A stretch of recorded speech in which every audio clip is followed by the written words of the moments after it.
close to 350,000 people took part in Korea's temple stay programs last year, marking an all-time high. Among them, more than 55,000 were international visitors.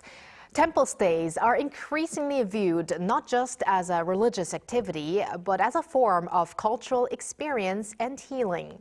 To explore this trend further, we're joined by someone who has long observed and studied Korean society, David Tizzard, Professor of Korean Studies at Seoul Women's University and Hanyang University.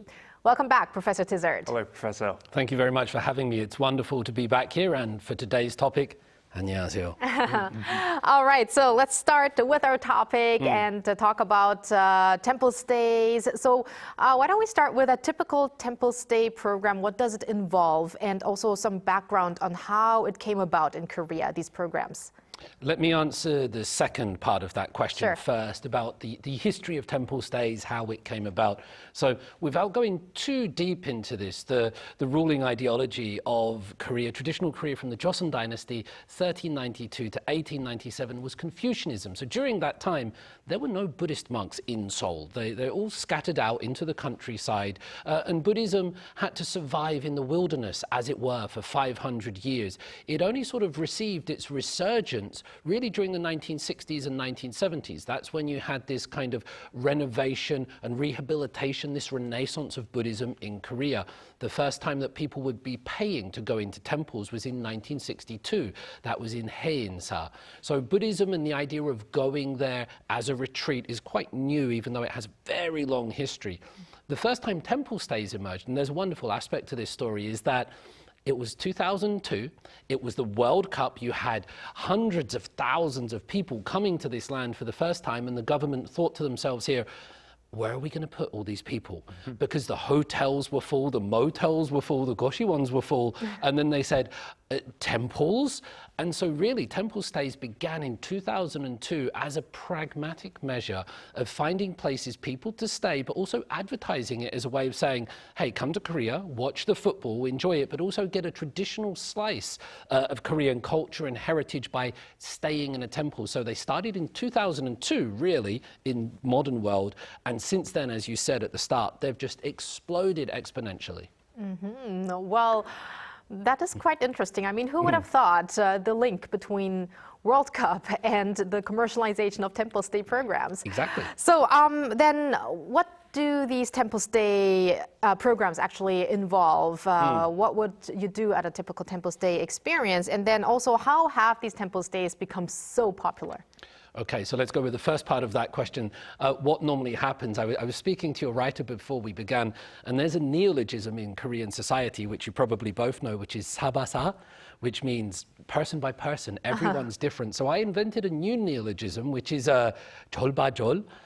Every temple is different here because different temples, in order to advertise to people, to get people in, they offer different packages. So some packages that temples offer to people for temple stays, and when you go to temples, by the way, I should say this, they normally have brochures. They normally have little leaflets, folded vertical ones that you can see and have a look if it's right for you. Now, some of these packages will be experimental. What I mean by that is you're going to go through either 1 day or 2 days and you're going to be engaged in a lot of activities. That means bowing procedures, that means tea, that means engaging in calligraphy, making beads, the Yongju, things like that. Other programs are more reflected of the internal discovery, so relaxation, meditation, and the idea of finding yourself, finding some relief. So the temples, they all offer different things, and they've labeled them differently. You'll find things called like the Blue Bird program at certain temples, but they differ in whether they offer experiences where they're hands-on and you're doing things, or more like a retreat where you're sort of going away from society and avoiding all the social media and everything that we have in our daily lives. Right, and similar programs exist around the world, obviously, in different Asian countries and probably beyond that as well, with the Buddhism widely practiced around the world. But though you mentioned Cholbacho, right, so it's like temple by temple, what, in your view, makes the Korean temple stay so unique? That's a really interesting question. There are two types of Buddhism. There's more, but we normally divide it into two. We have Theravada Buddhism and Mahayana Buddhism. This began in India. The Buddhism that we have in Korea that went through China and came here, this is called Mahayana Buddhism. So it's very different in its approach to Southeast Asia, just like you have Protestants and Catholics, you have Sunni Muslims and Shia Muslims. Here, what makes Korean temple stays and Buddhism very unique, first of all, is the type of Buddhism, Mahayana. Second is the nature, because if you go to Southeast Asia, the weather is hot, the geography is different, the climate, the animals, they're all different. Temple stays here in Korea, you have to get out of the city, you have to get into the countryside. And that means you're surrounded by the Korean mountains. That means you're surrounded by the foliage, the sounds, the cicadas, the bugs, everything, the sand, it's all there. The other part of it is, in advertising these temple stays, there's this big debate that goes on and going, is it Buddhism or is it Korean culture that people are actually experiencing here? Because there's this big push that people want to go and experience the real Korea, the true Korea. They want to get out of Seoul and Gwanghwamun and go and experience this. And that means that when people go there, they're often engaging in traditional Korean practices. This might be folk games, this might be sort of tea ceremonies as well, which do occur in Buddhism, but they're more related to Confucian attitudes of sort of yangban or noble propriety. So there's this big debate that actually goes on in Buddhism itself and the tourism industry.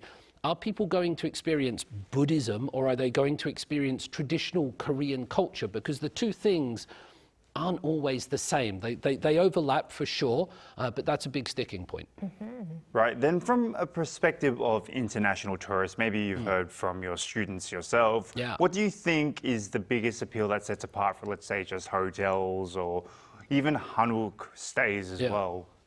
That's a really interesting question, because what attracts people to this, not everybody is attracted the same way. Looking at the data, especially amongst sort of, you differentiate it between Korean people that go to temple stays and foreign people. Regardless of that demographic, the people that most attracted to temple stay programs are women and people in their sort of 30s and 40s. These are the biggest demographics going there. And that tells us two things, perhaps. One is that maybe men are gender coded against seeking spiritual relief. You don't seem like a, sangnamja or tetonam or a masculine person if you're feeling that you need some help with your spirituality. So women have more access to it that way. And it's really for the sort of 30s and 40s. This means they have some financial ability to go. They're not trapped, but also they're not too old that the whole sitting on the floor and bowing is very hard for them. So it appeals to them two demographics. Why do the international people like it, you asked, Walter? Well, I think there's the idea of authenticity. There's the idea that I'm going to get something that nobody else is going to get. I'm going to feel something here. That's very important these days. Another thing will be nature. You want to be around nature. You want to see the horizon. You want to wake up with the sun, fall asleep to the moon, and have your circadian rhythm back in motion. And another thing might be relax. You want to stop performing. You want to stop being on show. You want to get out of this sort of neoliberal rat race and just for 1 second, slow down, not perform, not pimp your butterfly, and just be. So there's a multitude of reasons, but I think they are some of them. And Professor Tizzard, our next question is kind of related to what you earlier mentioned, but among foreign visitors today, not everyone is just about K-pop and Korean dramas, but they really want to experience something Korean. So would you say that temple stays or Buddhism, we could say that this is actually something very representative, and temple stays are a representative space to experience that unique Korean thing? That's a really difficult question, so for a brief news question. What I will say is this: the temples offer a idealized view of what Korea can and perhaps should be, as well as what it was in the past, because it's about slowness, it's about quietness, it's about sitting down, it's about reflection. And so it's this idealized view of what Korea could be. Korea today is known for pali, it's known for quick, it's known for efficiency, speed, and everything associated with that. But at the same time, there are values inside Korea. I know certainly when I speak to old people, they tell me when you speak Korean, slow down, speak slowly, walk slowly, that's the etiquette, have an upright and correct posture, just like you do. So they show us maybe not the real daily life of Korea, but what they show us is an idealized version of what Korea perhaps was in the past, and perhaps what it could be and other people could be in the future. So I think that's very interesting. It's a different view of reality. Similar to the K-museums, as we had that topic last time, and I remember you mentioned also that's kind of the values, the ideal values that we see in those K history museums as well. But let's now talk about food. Now, recently, because of Culinary Class Wars Season 2, there has been another renewed attention on temple food because of 선제 스님. So how do you interpret this increased attention regarding the temple food culture? Temple food Buddhism spreading across Korean culture is really interesting. And it was good to see that in the Culinary Class Wars. My family were big into Edward Lee and watching his performances. My son is called Edward. Hello, Edward. It's his birthday today. Happy birthday. But we've also seen it in Uyangwoo. That drama featured Buddhism. One of my favorite dramas, Naya Joshi, My Mister, that had a very big storyline with a man retreating into a temple. Jenny's done a song called Zen. Right. There are other, Wonyoung has talked about Buddhism and reading these books. So it does spread across into the culture. And that gets people, what is that? Because the life of Buddhism is so very different from the Western world or other parts of the world. When you go to a temple, because I realized we're running out of time and I thought this would be good to give you guys, right? Okay. So when you go to a temple, we have this idea of meditation or relaxing is just doing nothing, thinking about nothing. But Korean monks will probably give you what is called a hwadu. Hwadu is a question that's designed to provoke you into enlightenment. So when you relax or meditate, you're not meant to shut your eyes. You're meant to keep them slightly open and ponder the question. Now, I'll give you the question now, which is, imagine there's a duck which has been placed inside a bottle. But the duck is too big to get out the whole of the bottle. You know, like those ships in a bottle that we have? So there's the duck inside the bottle. How do you get the duck out without harming the duck or breaking the bottle? Oh, geez, I could be here forever. Yeah. and that, when you go to a Buddhist temple and that is the kind of thing that you'll be pondering. So it's not sitting in silence and doing nothing. You're asked to train your mind to think about that question. That's the ilcha, that's the first level hwadu.